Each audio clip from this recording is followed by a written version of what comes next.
चलो इधर देखिएगा हम लोग कर क्या रहे हैं सब कुछ। हमारे पास में एक चीज है भाई, सॉल्युबिलिटी।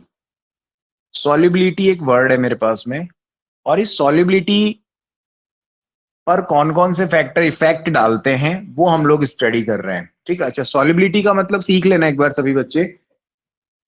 मेरे पास में एक कंटेनर है, और इस कंटेनर के अंदर मैं क्या कर रहा हूं, लिक्विड ले रहा हूं, लिक्विड। इस लिक्विड की क्वांटिटी 100 ग्राम है सपोज करो। ठीक है, इसमें मैं क्या कर रहा हूं, सॉल्यूट ऐड कर रहा हूं।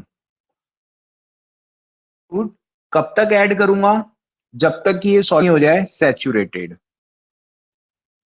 सैचुरेटेड का मतलब क्या है, सैचुरेशन आ जाए मतलब उसके बाद एक लिमिट तक तो डिसॉल्व हो, उसके बाद इसकी आप क्वांटिटी और डिक्रीज मतलब उसमें डिसॉल्व नहीं कर सकते।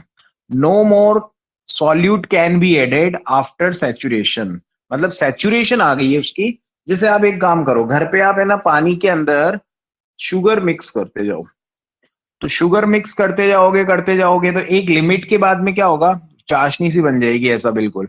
चाशनी बनने के बाद में वो बिल्कुल भी उसमें डिसॉल्व नहीं होगी, शुगर की क्वांटिटी डिसॉल्व ही नहीं होगी वाटर में, तो वो आती है उसकी सैचुरेशन। तो इस सैचुरेशन फेज तक सॉल्यूट जितना ऐड होता है ना, किसमें, 100 ग्राम ऑफ लिक्विड में, उसी को हम लोग क्या बोलते हैं, सॉल्युबिलिटी। सॉल्युबिलिटी का सीधा सा मीनिंग याद रखो, डिसॉल्व होना, किसी चीज में घुल जाना। ठीक है, और कहां तक घुल जाना, जब तक कि वो घुलता रहता है, मतलब जब तक कि स्टॉप ना हो जाए घुलना। ठीक है, तब तक वो चलता रहेगा सब कुछ।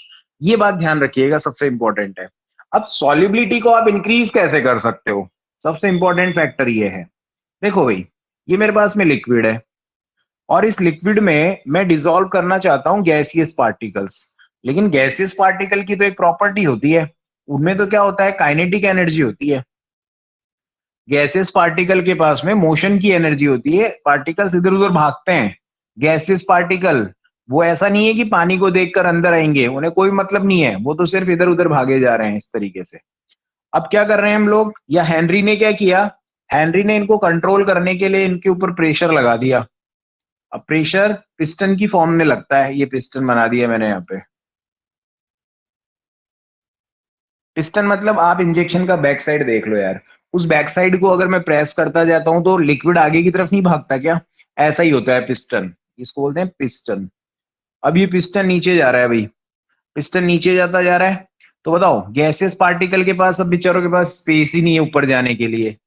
नो डाउट उनके पास काइनेटिक एनर्जी है, और वो टेम्परेचर बढ़ने से रेज होती है, ये भी हमें पता है। तभी तो मैंने कहा था टेम्परेचर रेज करोगे तो काइनेटिक एनर्जी बढ़ेगी और इनमें सॉल्युबिलिटी कम हो जाएगी। लेकिन अब हमने यहाँ पे यूज कर लिया पिस्टन, तो अब आप क्या कर रहे हो, इन पार्टिकल्स को नीचे ला रहे हो। पार्टिकल्स को नीचे ला रहे हो, इसका मतलब ये पार्टिकल्स क्या हो रहे हैं, डिसॉल्व हो रहे हैं। किसके अंदर डिसॉल्व हो रहे हैं, वाटर के अंदर। मतलब प्रेशर अगर आप इंक्रीज कर दोगे तो सॉल्युबिलिटी क्या हो जाएगी, बढ़ जाएगी। ये बोला हेनरी ने, सिंपल सा कंसेप्ट। प्रेशर इंक्रीज करने से सॉल्युबिलिटी इंक्रीज हो जाती है। अब उसने है ना प्रेशर वर्ड तो ले लिया काम में, लेकिन सॉल्युबिलिटी वर्ड काम में नहीं लिया। उसने सॉल्युबिलिटी के लिए एक वर्ड यूज लिया, the mass of a gas dissolve in liquid. और आपको मैं कहता हूं लॉ अगर है ना, लॉ, तो लॉ को एज इट इज याद कर लेना, the mass of a gas dissolve in liquid.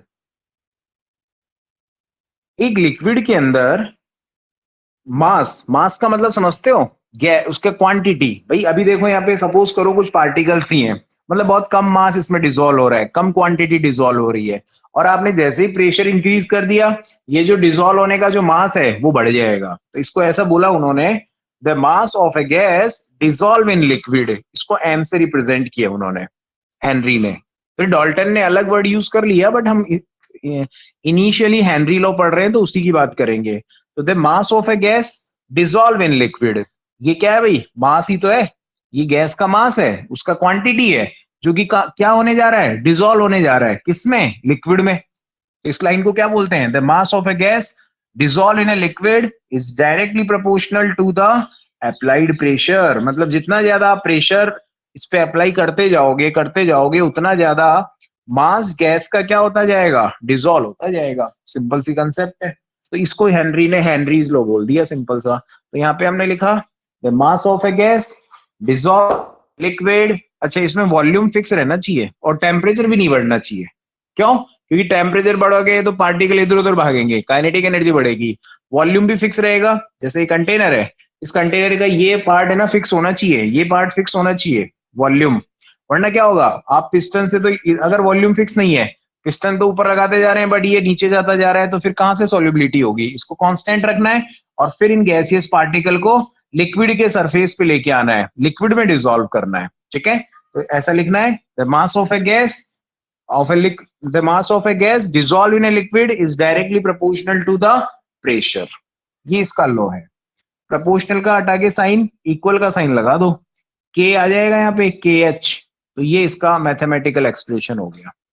ठीक है, m is equal to k H P, और के एच को क्या नाम दिया? Henry constant, Henrys constant. Simple है, ध्यान रखिएगा इसको, कोई डाउट है तो पूछ लीजिए। Henrys constant, m stand for mass of a gas dissolved in a liquid is directly proportional to the pressure। चलो, हेनरी की बातें समझ में आ गई है आप लोगों को, यहां तक कोई डाउट नहीं है ना भाई? अब है ना, इसी के टाइम एक साइंटिस्ट थे डाल्टन, ध्यान से देखना, इस पे न्यूमेरिकल आएगा जो मैं बोल रहा हूँ। अब डाल्टन ने क्या किया, अपने आप को थोड़ा सा सुपीरियर दिखाने के लिए, सुपीरियर अपने आप को शो करना चाहता है वो, तो क्या कर रहा है पता है? वो इस गैसियस पार्टिकल को, जिसको हेनरी ने क्या बोला था? मास। ठीक है, हेनरी ने ये जो पार्टिकल्स डिसॉल्व हो रहे हैं गैसियस पार्टिकल, इसके लिए क्या वर्ड यूज किया था? मास। इसने पता है क्या किया? इसने उसको मोल फ्रैक्शन बोल दिया। सिंपल है, कोई फर्क नहीं पड़ता। अरे भाई, ये पार्टिकल्स हैं, ये पार्टिकल्स हैं, मतलब इन सबका मास, मतलब इनकी क्वांटिटी कितना डिसॉल्व हो रही है, या फिर मैं बोलूं इन सबका नंबर जितना डिसॉल्व हो रहा है, तो वर्डिंग्स का ही डिफरेंस है। मतलब pressure is directly proportional to the mole fraction of a gas that are dissolve in a liquid. समझ में आ गया? हेनरी ने इसको मास बोला, डाल्टन ने इसको प्रेशर बोल दिया, और कोई डिफरेंस नहीं है दोनों में। मतलब एम की जगह पर उसने क्या वर्ड यूज कर लिया? Mole fraction. और यहीं से क्वेश्चन आता है। प्रोपोर्शनल का साइन हटा के हेनरी को ऑनर देने के लिए के एच ही रखा इसने, और ये क्या हो गया? एक्स। तो P is equal to k H P. तो लिखे नेक्स्ट लाइन में एरो बनाकर। हेनरी लॉ में कहां तक लिख लिया था, कुछ आइडिया है क्या आप लोगों को? लास्ट लाइन बता। हाँ, फॉर्मूला लिख लिया था ना। ठीक ठीक, चलो आगे लिखे भाई नेक्स्ट लाइन में।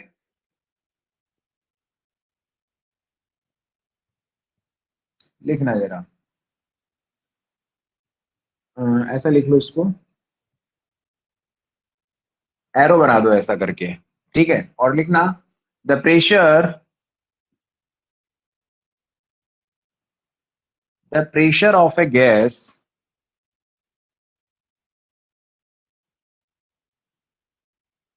the pressure of a gas is directly proportional to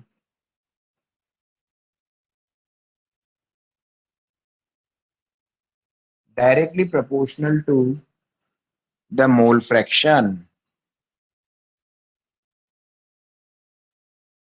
और ब्रैकेट में मोल फ्रैक्शन को हम एक्स से रिप्रेजेंट करते हैं।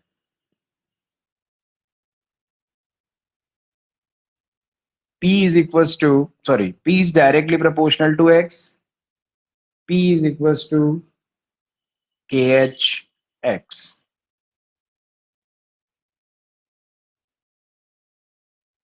ठीक है भाई, बहुत सिंपल है।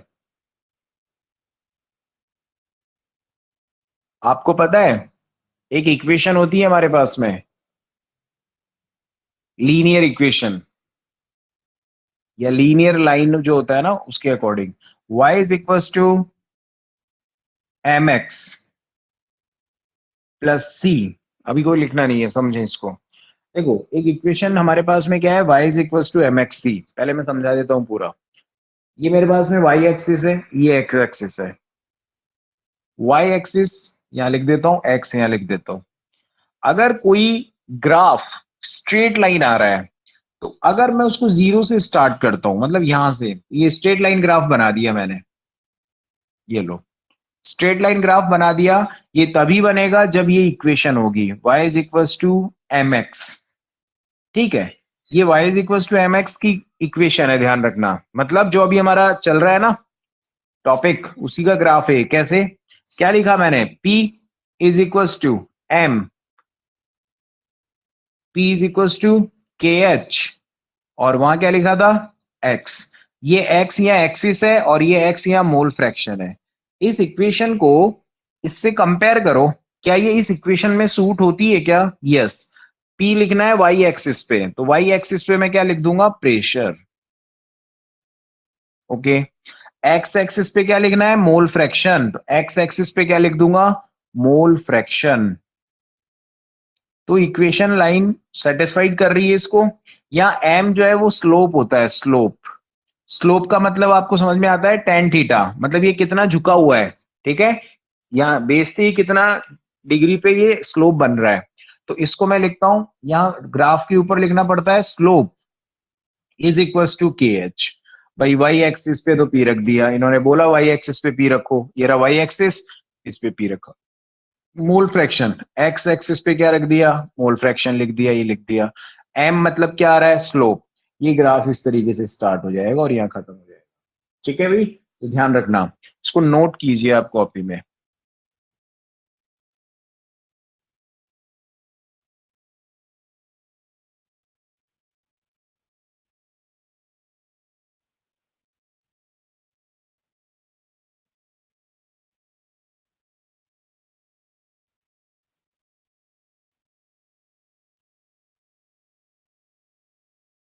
अब पता है ये लाइन जो लीनियर इक्वेशन है ना, y is equal to M x plus c होती है एक्चुअल में। तो आपको ये याद रखना है, लीनियर इक्वेशन, ग्राफ जब लीनियर बनता है कब, जब इस कंडीशन को फुलफिल करे, y is equal to M x plus सी।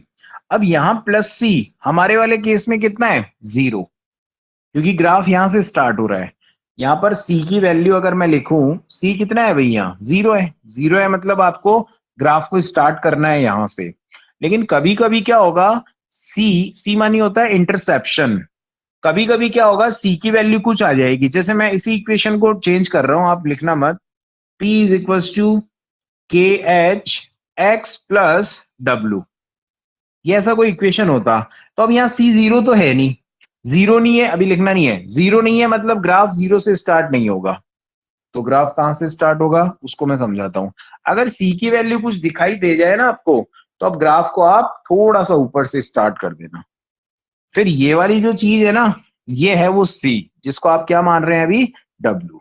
अगर c की वैल्यू जीरो है तो आप ग्राफ को जीरो से स्टार्ट करेंगे, और c का वैल्यू अगर कुछ है तो आप ग्राफ यहां से नहीं, थोड़ा सा ऊपर से स्टार्ट करेंगे। वो जब आएगा वो तब हम देख लेंगे।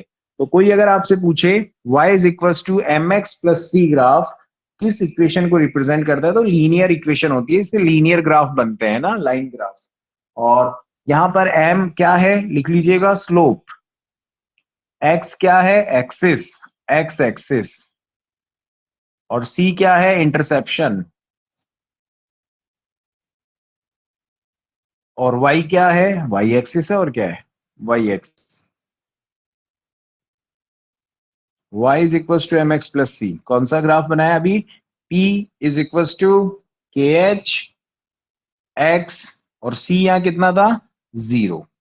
तभी हमने ग्राफ को कहां से स्टार्ट किया, ओरिजिन पॉइंट से। अब आप सोच रहे होंगे सर इस पे न्यूमेरिकल कैसे आएगा, ये बताओ आप तो। चलो भाई न्यूमेरिकल कर लेते हैं।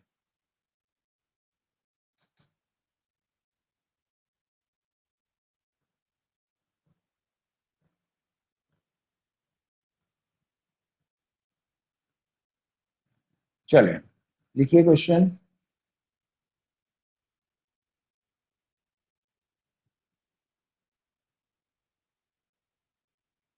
क्वेश्चन है, if N2 gas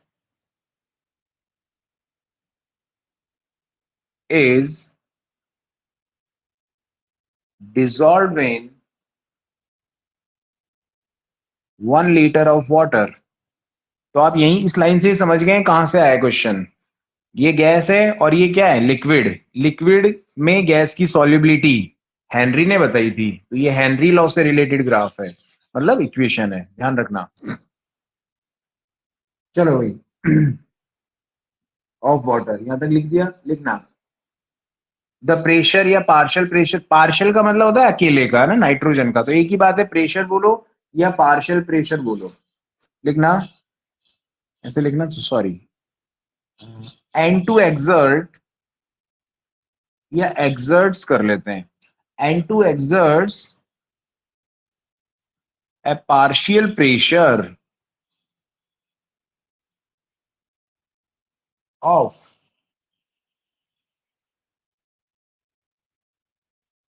1000 bar,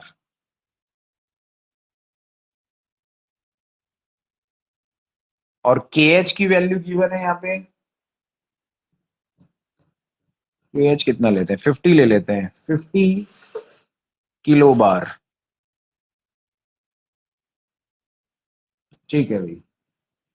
Henry क्या बोल कर गए, pressure is equals to k h x, ऐसा ही बोला उन्होंने, x stand for mole fraction.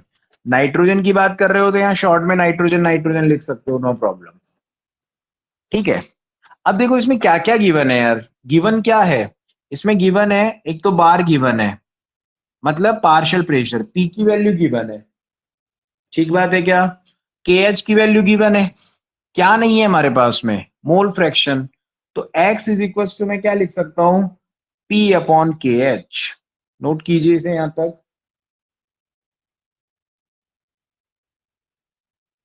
ठीक है भाई, X is equal to P upon K H.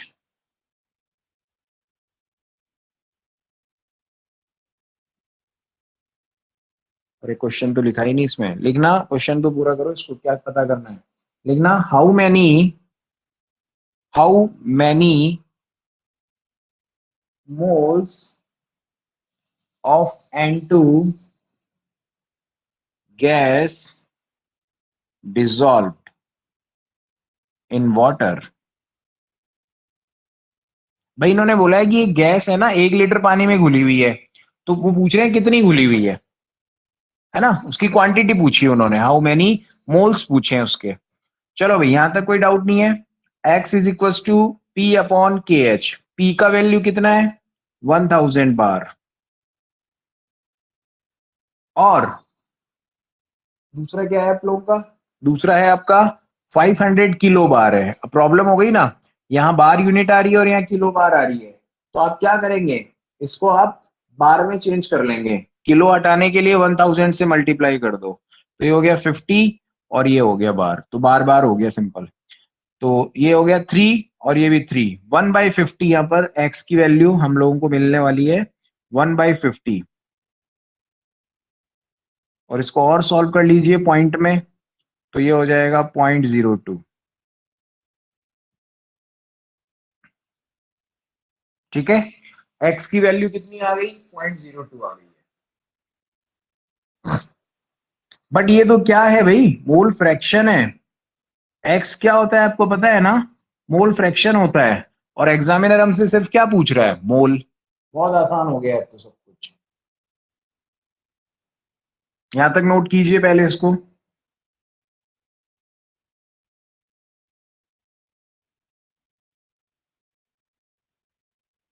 हो गया। चलो स्टार क्वेश्चन है ये अपने आप में, इसमें थोड़ा सा लॉजिक, यहां तक तो सभी बच्चे कैलकुलेट कर लेते हैं कि सर एक्स निकाल दिया हमने, पी दे रखा था, के एस दे रखा था। अब देखिए भाई यहां पर इंटरेस्टिंगली आपको क्या सीखना है, आप कह रहे हैं कि सर हमारे पास में कितना लीटर पानी है, 1 लीटर है, 1 लीटर वाटर है, ठीक है, और दूसरा हमें मोल निकालने हैं, किसके, एन के, वो जो क्वांटिटी आई है ना वो मोल फ्रैक्शन आई है, ध्यान रखना, x इज इक्वल टू 0.02 है, वो मोल फ्रैक्शन है, और एग्जामिनर आपसे मोल पूछ रहा है। चलो वाटर है यहाँ पर, दूसरी चीज, एक तो नाइट्रोजन है और दूसरी चीज क्या है, वाटर। अभी कुछ दिन पहले मैंने आपको मोल फ्रैक्शन पढ़ाया था, इधर देखिएगा जरा, यहां पर सॉल्यूट जो है, सॉल्यूट वो कौन है, नाइट्रोजन, और ये जो सॉल्वेंट है ये कौन है, वाटर, इसको मैंने ए लिखा था, इसको मैंने बी लिखा था, ये इसको पता नहीं क्या लिखा था, जो भी लिखा था ए बी लिखा था हमने इन दोनों को। अब देखिए इसके मोल मैंने आपको क्या बताए थे, एन ए, और इसके मोल क्या बताए थे, एन बी। मोल फ्रैक्शन की बातें कर रहा हूं मैं, ठीक है। तो मोल फ्रैक्शन निकालना है अगर हमें इसका, बी का या ए का, किसी का भी, तो क्या लिखा था, mole of that component upon total mole, N A plus N B. ये चीज आपको याद आ गई होगी। मतलब सर यहाँ नाइट्रोजन है और ये कौन है, वाटर। अब देखो वाटर का लीटर दे रखा है, वाटर का लीटर दे रखा है, हमें मोल नहीं है गिवन। तो देखो जरा, और नाइट्रोजन के हमें मोल पता करने हैं, तो बताओ मोल फ्रैक्शन का फॉर्मूला क्या हो गया। मोल फ्रैक्शन हो गया x mole of that component, nitrogen के मोल निकालने हैं हमें, N2 upon total mole. Total mole मतलब mole of N2 plus mole of H2O। इसमें किसी को डाउट है तो पूछ लीजिए, दोबारा बोल देता हूं एक बार, कोई बात नहीं है। देखो क्या कर रहे हैं, हमारे पास में मोल फ्रैक्शन है नाइट्रोजन के, अभी निकाले हमने, और मोल फ्रैक्शन हम पढ़ चुके हैं, मोल of that component upon total mole. Total मोल में मैंने यहाँ N2 और H2 क्यों लिखा, क्योंकि यहां पर ये लोग सॉल्यूट क्या ले रहे हैं, N2, और सॉल्वेंट क्या है, water. Solute N2, solvent water, ये बात ध्यान रखिएगा। अब यहां पर को क्या करना है, यहाँ हमारे पास में क्या है, ये तो हमें कैलकुलेट करना है, to be calculated mole of nitrogen. ये हमारे पास में है ऑलरेडी 0.02, क्या नहीं है, एन ऑफ H2O नहीं है, मतलब वाटर के मोल नहीं है। कोई बात नहीं, कुछ करते हैं, देखें वाटर के मोल कैलकुलेट करना है तो मास अपॉन मोलर मास। अब देखिए 1 लीटर वाटर दे रखा है, तो 1 लीटर वाटर के अंदर कितना ग्राम होता है मास, 1000। ये याद कर लेना, कॉपी के टॉप पे लिख लो इसको। तो आपको मोल निकालना है तो मोल का फॉर्मूला क्या होता है भाई, मास अपॉन मोलर मास। मोलर मास कितना है, वाटर का मोलर मास 18 है, तो ये कितना हो गया मोल, मोल ऑफ H2O 55.5। तो ये तो आपको लिखना नहीं है क्योंकि ये तो हम पहले भी पढ़ के आ चुके हैं, तो इसको तो हटा देता हूं मैं। ये आ गए मोल ऑफ वाटर, यहां तक नोट करो भाई इसको जरा।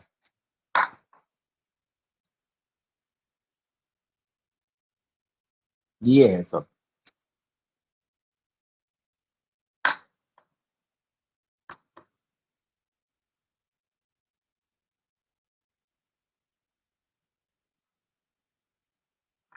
हो गया, चलो अब समझते हैं।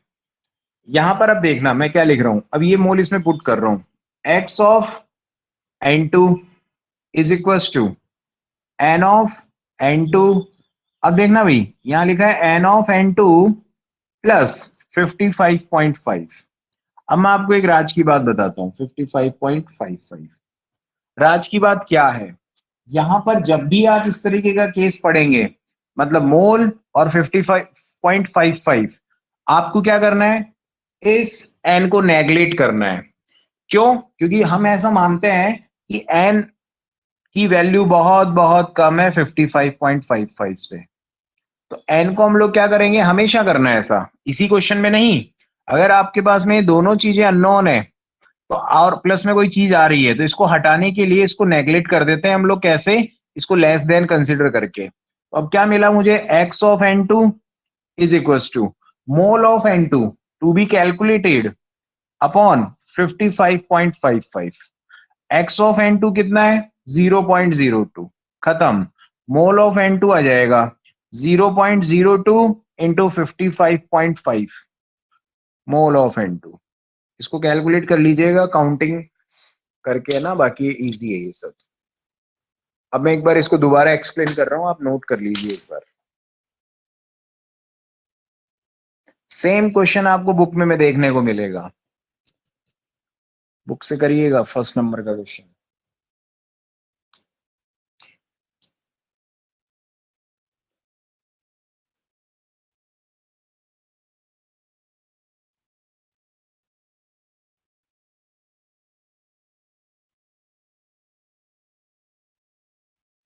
ये चीज जरूर लिखिएगा, एन को हमने नेगलेक्ट कर लिया है, ये डिनोमिनेटर है ना नीचे की तरफ है, और वो 55.55 में ऐड हो रहा है, तो इसकी वैल्यू बहुत कम हो गई है, इसको उड़ा दो।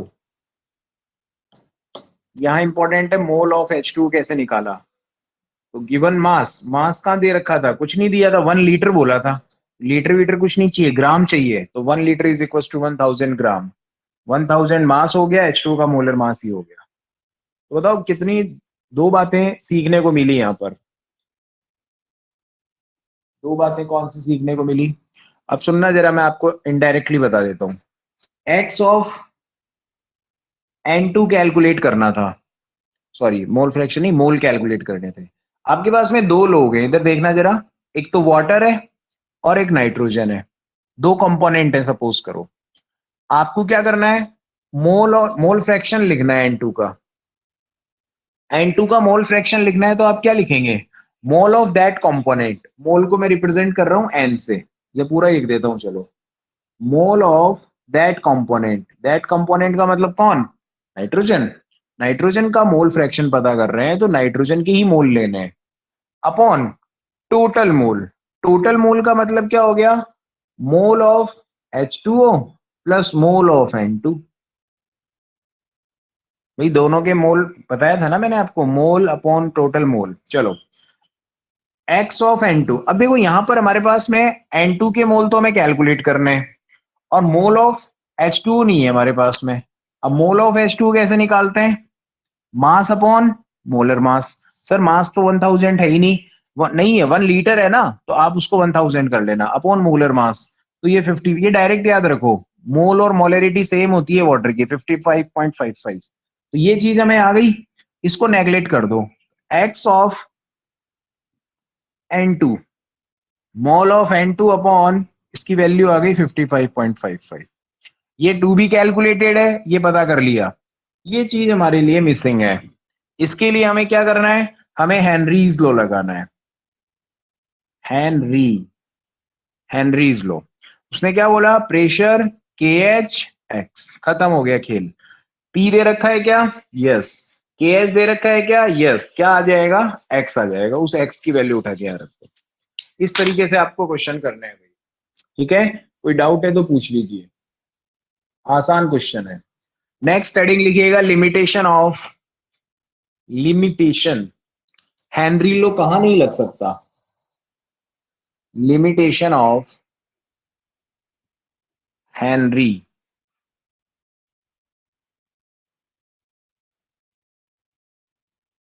Henry's law. इस पे क्वेश्चन आ चुका है आरबीएससी में, इतना इजी टॉपिक, और क्वेश्चन कहीं से भी आ जाता है भाई, पूछता ही नहीं हो तो देखिए हेनरीज लॉ की लिमिटेशंस क्या है। अब ध्यान से समझना सब लोग, दो लिमिटेशन है बड़ी आसान। ये मेरे पास में कौन से पार्टिकल हैं, बहुत क्लोज बना रहा हूं मैं, क्लोज में मतलब सॉलिड है,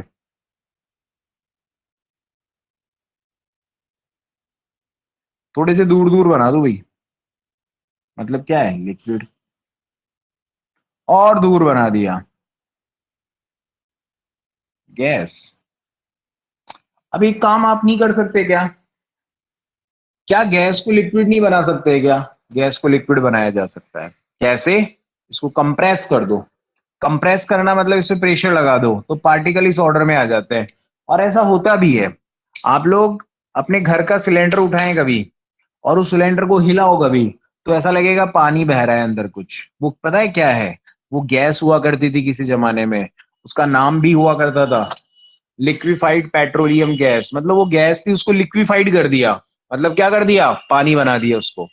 गैस को जब हम पानी बना देते हैं मतलब लिक्विड, मतलब पार्टी इतना प्रेशर लगाते हैं उसमें पिस्टन से, आपका जो सिलेंडर जब प्रेशर हटता है ना, तो आप जानते हो ना, पड़ोसी भी हट जाते हैं कई बार, इतना ज्यादा ब्लास्ट हो जाता है कि पड़ोसियों को भी हटना पड़ता है। तो गैसियस पार्टिकल पे जब हम बहुत तेजी से प्रेशर लगाते हैं तो वो किस रेंज में आ जाते हैं, वो लिक्विड में आ जाते हैं। तो ये हेनरी यही कह रहे हैं कि अगर आपको सॉल्युबिलिटी पढ़नी है ना, इसकी, लिक्विड की या गैस की, किसमें, लिक्विड में, तो आप एक काम मत कर देना भाई, कहीं आप कहीं ज्यादा ही जोश में आ जाएं और ये गैसियस पार्टिकल पर इतना प्रेशर लगा दो कि ये गैस गैस ही ना रहे, क्या बन जाए, लिक्विड बन जाए, तो आपका जो फैक्टर है ना, गैस इंटू लिक्विड, वो गलत हो जाएगा, फिर तो लिक्विड इंटू लिक्विड हो जाएगा। तो pressure should not be very high, pressure ज्यादा नहीं होना चाहिए। समझ गए हैं कि इतनी सी बात ध्यान रखिएगा, प्रेशर ज्यादा करने से क्या हो जाएगा भाई, सर प्रेशर ज्यादा करने से गैसेस पार्टिकल पास आ जाएंगे और क्या बन जाएंगे, लिक्विड। तो अब तो लिक्विड की लिक्विड में सॉल्युबिलिटी हो गई, जबकि हम फैक्टर क्या पढ़ रहे हैं, solubility of gas into liquid. तो गैस को गैस ही बने रहने के लिए क्या जरूरी है, प्रेशर ज्यादा अप्लाई मत करो। तो फर्स्ट पॉइंट लिख लीजिए, द प्रेशर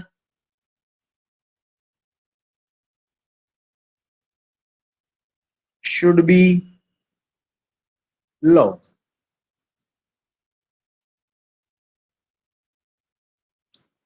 अच्छा, एक बात ध्यान रखना, टेम्परेचर और प्रेशर में क्या रिलेशन होता है, उल्टा। जब प्रेशर लो नहीं होना चाहिए तो टेम्परेचर हाई भी नहीं होना चाहिए, वो तो एक ही बात है। चलो भाई आगे चलते हैं। पहली बात समझ में आ गया, प्रेशर शुड बी लो या pressure should not be very high, ऐसा भी लिख सकते हो, आसान है ये सब कुछ।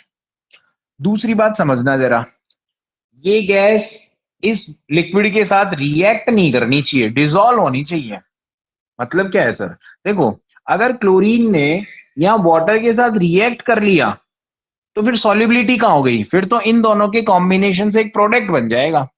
ये नहीं बोलता हेनरी, हेनरी बोल रहा है कि आप इस लिक्विड में वही गैस रखो जो इससे रिएक्ट ना करे, रिएक्ट करने पर आप सॉल्युबिलिटी नहीं पढ़ पाओगे, फिर तो आपका एक नया प्रोडक्ट बन जाएगा। तो लिखो नेक्स्ट लाइन में, द गैस, आप लिख लेना इसको, चलो मैं वो लिख देता हूं, the gas should not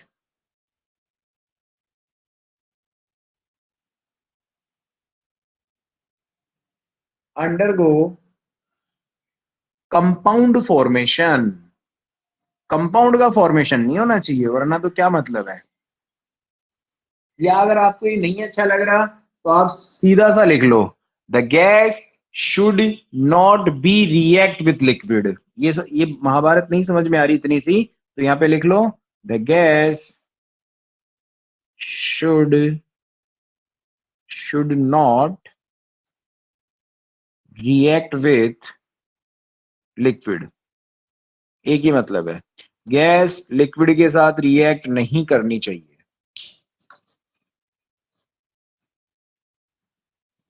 the gas should not be react with liquid, reaction ना हो, प्रेशर ज्यादा अप्लाई नहीं होना चाहिए। ये दो बातें आपको याद रखनी है।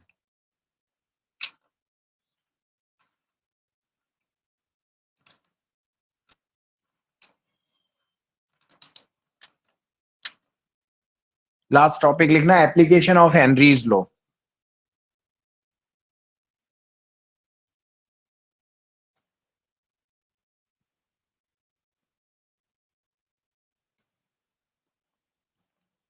एप्लीकेशन, इसको ध्यान से पढ़िएगा क्योंकि यहां से क्वेश्चन आ सकता है। आपका टेस्ट हुआ था ना अभी लिक्विड सॉलिड का, हो गया ना एक टेस्ट, या डी एंड एफ का हुआ था।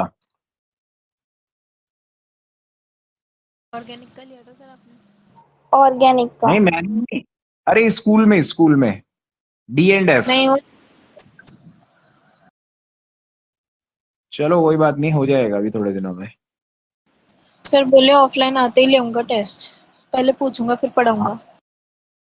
सही बात है, हो जाएगा, स्कूल स्कूल की तरफ से तो आप मस्त रहा करो। चलो भाई नेक्स्ट देखते हैं।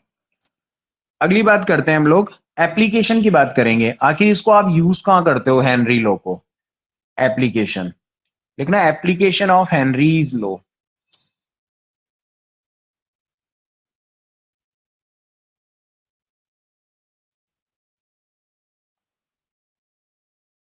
हेनरीज लॉ है ना, देखो भाई कहाँ यूज करते हैं। एक तो हम लोग, हमारी जो बॉटल आती है ना सॉफ्ट ड्रिंक की, कोल्ड ड्रिंक की, कोल्ड ड्रिंक की बॉटल में क्या करते हैं ये लोग, पता है आपको। ये तो यार कुछ और ही बन गया, ऐसे ही याद रखो कि ऐसी सी होती है कुछ कुछ, है ना। ये हमारी एक बॉटल है, इस बॉटल के अंदर क्या है, लिक्विड है,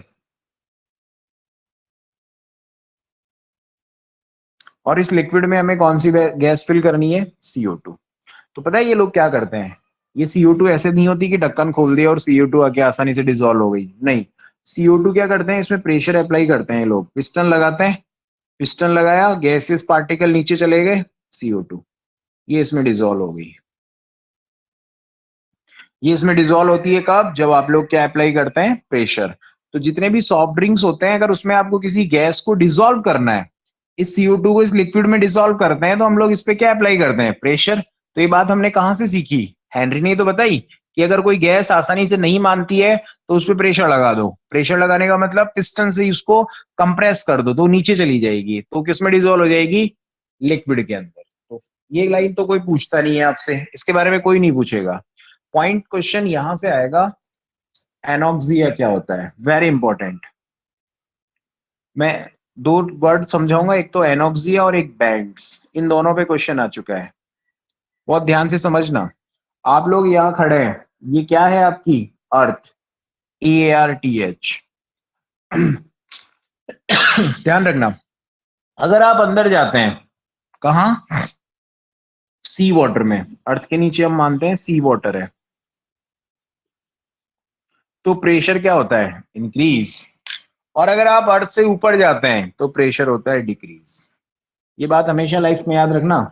मैंने कैसे याद रखा था बचपन में? थोड़े टाइम पहले या कुछ साल पहले टाइटैनिक जो जहाज है वो डूब गया सी वाटर के अंदर। सी वाटर में वो आइसबर्ग से टकरा गया और डूब गया, मर गया। अब आपको पता है, सी वाटर से उस टाइटैनिक को आज तक नहीं निकाला गया, वो पड़ा ही है अंदर ही, वो खत्म हो गया, मतलब रस्टिंग, रस्ट से वो बर्बाद हो गया पूरा। लेकिन उस आयरन को हमने आज तक नहीं निकाल पाए हम लोग।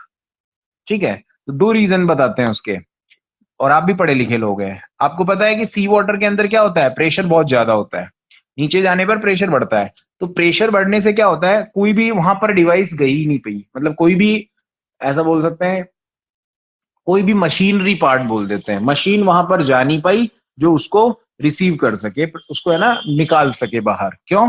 प्रेशर हाई होता है सी वाटर के अंदर। ठीक है, तो इस चीज को, ये चीज जो है ये तो बैंड से रिलेटेड है। ये जो बातें मैं बोल रहा हूँ ना, ये आपको बुक से ही लिखनी है एज इट इज, आपकी बुक में सब कुछ दे रखा है। और ऊपर अगर आप गए, हिल स्टेशन पे चले जाओ, वहां प्रेशर क्या होता है? हमेशा लो होता है। यहां तक समझ में आ गया? तो पहले बात कर लेते हैं हम लोग एनोक्सिया की कर लेते हैं। ठीक है भाई, एनोक्सिया मतलब ऊपर की बात करते हैं। तो आप अर्थ से ऊपर चले जा रहे हैं, हिल स्टेशन पे चले गए, वहां प्रेशर क्या है? कम। अब देखना, ये आपका क्या है? ब्लड। सर ये ब्लड बॉटल में क्यों पड़ा है? ये बॉटल नहीं है, ये आर्टरी बनाई है मैंने ऐसी, आर्टरीज, जिसमें ब्लड क्या होता है? फ्लो होता है। ये आर्टरी है और उसमें ब्लड है। ठीक है, अब देखो ब्लड का अगर प्रेशर मेंटेन है, प्रेशर अगर ठीक ठाक है, तो ये ब्लड जो है, ब्लड के अंदर ये जो ऑक्सीजन गैस है ना, ये आसानी से इसमें डिसॉल्व हो जाएगी। लेकिन आप पहुंच गए ऊपर, ऊपर चले गए तो वहां क्या है? प्रेशर कम। जब प्रेशर कम होता है तो सॉलिबिलिटी क्या हो जाती है? कम। तो ये ऑक्सीजन इस वाटर के, सॉरी, ब्लड के अंदर प्रॉपर डिसॉल्व नहीं हो पा रही है, बिकॉज प्रेशर क्या हो गया? लो हो गया। प्रेशर लो क्यों हो गया? क्योंकि ये एटमॉस्फेरिक फिनोमिनन है कि ऊपर जाएंगे तो क्या होगा भाई? प्रेशर कम हो जाएगा। प्रेशर कम होने से ऑक्सीजन की क्या बोलती है? ठीक है, प्रेशर कम होने से ऑक्सीजन ब्लड के अंदर मिक्स नहीं हो रही है। जब ऑक्सीजन ही नहीं मिल रही ब्लड को, तो ब्लड क्या सप्लाई करेगा? कुछ नहीं करेगा। तो हमारी बॉडी में डेफिशिएंसी हो जाती है, किस बात की? ऑक्सीजन की। तो हमें क्या फील होता है? टायर्डनेस, वीकनेस, हमारी थिंकिंग प्रोसेस डाउन हो जाती है। तो आपने देखा होगा कभी या सुना होगा, जो हिल स्टेशन यानी जो माउंट एवरेस्ट वगैरह पे चढ़ते हैं ना, उन लोगों, वो लोग है ना बेहोश हो जाते हैं, गिर जाते हैं। क्यों गिरते हैं या क्यों थक जाते हैं? क्यों गिरते हैं? क्योंकि उनके ऊपर जाने से ऊपर प्रेशर कम हो गया, तो ऑक्सीजन की ब्लड के अंदर सॉल्युबिलिटी कम हो गई। ठीक है, अगर प्रेशर बढ़ेगा तो सॉल्युबिलिटी बढ़ेगी ऑक्सीजन की लिक्विड में। लेकिन ऐसा क्यों नहीं हुआ? Because of decrease in pressure. Sir, हाँ बोलो। सर हाइट पे जाने पर टेम्परेचर भी तो कम होता है। हाँ टेम्परेचर कम, देखो वो तो डिपेंड करता है कितना उस पे जाते हैं, मतलब ऐसा कुछ नहीं है। प्रेशर और टेम्परेचर के अंदर रिलेशन की अगर बात करें ना, तो वो वेरी करता रहता है भाई। हम ग्राउंड स्टेट पे अगर बात करते हैं तो टेम्परेचर प्रेशर के अंदर डिफरेंस इनवर्सली है, लेकिन अगर हम किसी पर्टिकुलर हाइट पे बात करते हैं तो वहां इस प्रोपोर्शन में नहीं होता वो इंक्रीज डिक्रीज, है ना, रिवेलेंट हो जाता है। तो इसके बारे में बात ना करें तो ठीक है, क्योंकि अभी हम सिर्फ एक ही फैक्टर पढ़ रहे हैं, कौन सा, प्रेशर। ठीक है, वो क्या होता है, वेरी करता रहता है। तो आप तो अभी एनोक्सिया का मतलब समझिए। एनोक्सिया का क्या मतलब हो गया? एनोक्सिया का सीधा सा मतलब इतना सा है कि सर हमारी ब्लड के अंदर ऑक्सीजन का कम घुलना। कम क्यों डिजोल्व हो रहा है? क्योंकि प्रेशर क्या हो रहा है, कम, तो सॉल्युबिलिटी क्या हो गई, डिक्रीज हो गई। ये तो एनोक्सिया हो गया जिससे हमें सोचने में और इसमें प्रॉब्लम होती है। अब हम बात आते हैं बैंड्स की। BENDS, ये क्वेश्चन बहुत बार पूछा जाता है। बैंड्स, आप कहाँ गए, सी वाटर के अंदर चले गए। सी वाटर, ये रहा सी वाटर। यहां उल्टा केस हो गया। अब वो जो होते हैं ना, ये स्कूबा डाइवर, स्कूबा डाइवर, समुद्री गोताखोर, गोता मारने वाले, डाइव करने वाले, वो अपने पीछे एक सिलेंडर लेके जाते हैं, आपको पता होगा इस टाइप से। और उस सिलेंडर के अंदर क्या होता है, ऑक्सीजन होती है, नाइट्रोजन होती है। ठीक है, ध्यान से सुनना मैं क्या बोल रहा हूं। ऑक्सीजन और नाइट्रोजन, ये दोनों गैसों का मिक्सचर होता है। अब होगा क्या, होता यह है कि ऑक्सीजन को तो हमारी सेल्स कंज्यूम कर लेती हैं। ऑक्सीजन, ऑक्सीजन की सॉल्युबिलिटी ठीक है, नाइट्रोजन की भी ठीक है, लेकिन सेल्स ने सिर्फ किसको कंज्यूम कर लिया, ऑक्सीजन को। भाई हमने रेस्पिरेशन कर लिया, यूं मान लो। अब नाइट्रोजन जो है, नाइट्रोजन गैस, नाइट्रोजन गैस को हमारी सेल्स यूज नहीं कर पाती। अब यूज नहीं कर पाती तो नाइट्रोजन गैस ब्लड के अंदर अच्छे से सॉल्युबल हो गई। क्यों? ऑक्सीजन भी सॉल्युबल हो गई है, नाइट्रोजन भी सॉल्युबल हो गई है। किसमें? ब्लड में। क्यों हो गई है अच्छे से? बताओ, आप बता सकते हैं क्यों हो रही है अच्छे से सॉल्युबल? क्योंकि प्रेशर क्या हो गया, बढ़ गया। मतलब solubility directly proportional to pressure, ऐसा हेनरी बोल कर गए। तो आप नीचे चले गए, नीचे चले गए तो प्रेशर बढ़ गया, प्रेशर बढ़ गया तो सॉल्युबिलिटी क्या हो गई, बढ़ गई। तो ब्लड के अंदर ऑक्सीजन बढ़ गई, कोई बात नहीं, ऑक्सीजन को तो हमारी ब्लड्स ने क्या किया, सेल्स ने यूज कर लिया। लेकिन नाइट्रोजन भी डिसॉल्व है वाटर के, इसमें, किसमें, हमारा जो ब्लड है। ठीक है, अगर नाइट्रोजन डिसॉल्व है तो नाइट्रोजन की सॉल्युबिलिटी भी बढ़ी हुई है, बिकॉज प्रेशर बढ़ा हुआ है। अब ये जो नाइट्रोजन है ना, ये हमारे नर्वस सिस्टम पे इफेक्ट डालती है। इसके बबल्स फॉर्म होते हैं, बबल्स, नर्वस सिस्टम में या नर्व्स में, और उस बीमारी का नाम होता है बैंड्स। तो दोनों में डिफरेंस याद रखना। प्रेशर अगर ऊपर जा रहे हैं तो कम हो रहा है, प्रेशर कम हो रहा है तो आप मुझे बताइए, प्रेशर कम हो रहा है तो ब्लड के अंदर ऑक्सीजन प्रॉपर डिसॉल्व नहीं हो रही है। और नीचे की बात करते हैं, नीचे ज्यादा डिसॉल्व हो गई है नाइट्रोजन। तो अब क्या करें इससे बचने के लिए? इन सिलेंडर में हम लोग हीलियम भरते हैं, हीलियम। हीलियम गैस इसलिए भरी जाती है क्योंकि वो नाइट्रोजन की सॉल्युबिलिटी को कम कर दे, नाइट्रोजन पूरी ना डिसॉल्व हो, क्योंकि ये तो नॉन रिएक्टिव है, हीलियम तो इनर्ट है।